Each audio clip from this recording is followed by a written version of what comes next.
directly in the eye and called it a prank, like he hadn't spent weeks recording me without my consent. Because what I found in my bedroom that night wasn't something you stumble into by accident. It was a choice. Intentional, repeated, living in a cramped Denver apartment with 3 roommates. Mia, my best friend, Tasha, the quiet one, and Ryan, the film student who always carried his camera like it was a part of his personality. The apartment was empty. Everyone else was out of town. I had just showered, tired after a long week, and when I walked back into my room, something felt off. Just a feeling. The kind your body notices before your mind catches up. Then I saw it. A faint red blink coming from the bookshelf across from my mirror. The kind of blink you only see when the room is completely still. At first, my brain tried to protect me. Maybe it's a charger, maybe it's a sensor, maybe I'm imagining things. But when I got close and moved the books aside, the truth was waiting for me. Small and black and impossibly silent. A GoPro, angled at the exact spot where I change every day. There's a kind of fear no one warns you about. It's not loud. It coils around your spine and squeezes until your heartbeat feels like it's happening in your throat. My hands trembled so hard that I dropped the camera twice before I could flip it over. And when I finally saw the sticker on the side, Ryan's gear number 3, I just sat on my bed with the camera in my lap, feeling my trust in the world rearrange itself in real time. When Mia came home later and I showed her the SD card, she went pale.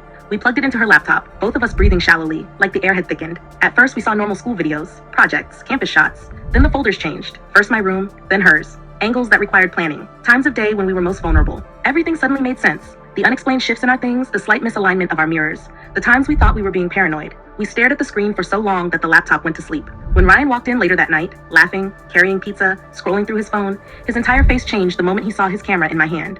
Not regret, just fear of consequences. His voice wavered as he insisted it was for a prank video, that we were overreacting. He kept saying, "You're blowing this out of proportion." That sentence told me everything about who he really was. The next morning I filed a report. I was shaky, exhausted, humiliated, but I did it. I thought the worst part was over. I was wrong. By evening, his parents arrived at our apartment. They spoke to me like I was a child misinterpreting the world.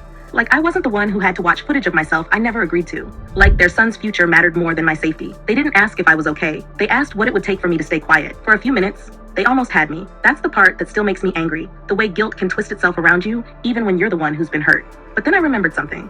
A joke he made weeks earlier. If I ever get famous, I'll call my channel The House Files. Everyone laughed. It felt harmless. Late that night, I searched online. His username, his film project titles, the things he obsessively bragged about. And eventually, buried in a private student forum, I found it. A post titled My Secret Roommate Project, Honest Feedback Only.